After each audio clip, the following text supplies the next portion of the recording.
तुमने ऐसी अजीब मछली पकड़ने वाली झोपड़ी जिंदगी में कभी नहीं देखी होगी। यहाँ बस घर के अंदर लेटे रहो और मछलियाँ के खुद ऊपर से गिरकर आ जाती हैं। एक शब्द में मानो आसमान से मछलियाँ बरस रही हो। बर्फ के बीच शॉर्ट्स पहनकर उछल कूद करने वाले इस आदमी का नाम रॉबर्ट है। मछली खाने का मन होते ही वह अपना बैग समेटकर सीधे जंगल की तरफ निकल आया। अपनी पसंद की जगह चुनकर वह तेजी से बर्फ खोदना शुरू कर देता है। थोड़ी ही देर में बर्फ की दीवारों के अंदर एक बड़ी गुफा जैसा आश्रय तैयार हो जाता है। दूर से देखने पर यह किसी पहाड़ी मिट्टी के घर जैसा लगता है। अंदर की जगह काफी बड़ी होने के बाद वह एक और छोटा फावड़ा निकालता है। फिर अंदर के एक किनारे पर ऊंचा करके एक प्लेटफॉर्म बनाता है। पहले ऊपर एक जलरोधी प्लास्टिक बिछाता है। फिर अपनी पसंदीदा गद्दी और कंबल रखते ही तैयार हो जाता है बर्फीले जंगल का सॉफ्ट बेड। अंदर का माहौल सरप्राइजिंगली काफी आरामदायक हो जाता है। इसके बाद रॉबर्ट सोचने लगता है, अब बड़ी मछली कैसे पकड़ी जाए। दिखने में मजबूत होने के बावजूद यह आदमी काफी आलसी है, इसलिए मेहनत कम करने के लिए वह एक शानदार तरकीब निकालता है। वह पहले छत की बर्फ में एक बड़ा छेद बनाता है। सब कुछ ठीक है। यह पक्का करने के बाद अपना बनाया हुआ मछली पकड़ने का यंत्र लेकर नदी के किनारे चला जाता है। जाल और पाइप से बना इस अजीब से जाल को हल्के में लेना गलत होगा। जहाँ से मछलियाँ आती जाती हैं बस वहीं इसे लगा दो। इसके बाद इस जाल में एक साथ कई मछलियाँ फंसने का मौका रहेगा। सब कुछ सेट करने के बाद रॉबर्ट अपने खास मछली पकड़ने वाले रास्ते को और लंबा करने लगता है ताकि वह सीधे उसके बर्फ वाले घर तक पहुँच जाए। लेकिन कुछ देर बाद ही सारा सामान खत्म हो जाता है। तब चालाक रॉबर्ट एक बोतल कोला निकालकर बर्फ पर रगड़ने लगता है। इससे बर्फ के ऊपर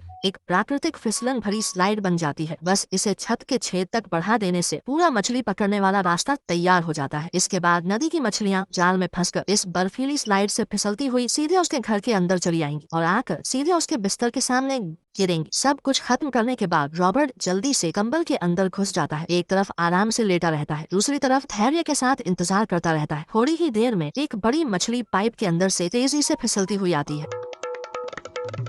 फिर धप की आवाज के साथ आकर रॉबर्ट के पैरों के पास गिर जाती है। वह तुरंत उछलकर देखता है, उसके सिर के ऊपर से भी एक के बाद एक बड़ी मछलियां स्लाइड से फिसलती हुई घर के अंदर गिर रही हैं। कुछ ही देर में उसके पैरों के पास मछलियों का ढेर लग जाता है। इतनी सारी मछलियां देखकर रॉबर्ट की हंसी ही नहीं रुकती। इन मछलियों से कई दिनों तक आराम से खाया जा सकता है, लेकिन इतनी बेवकूफ मछलियां खाने से कहीं अक्ल पर असर तो नहीं पड़ेगा।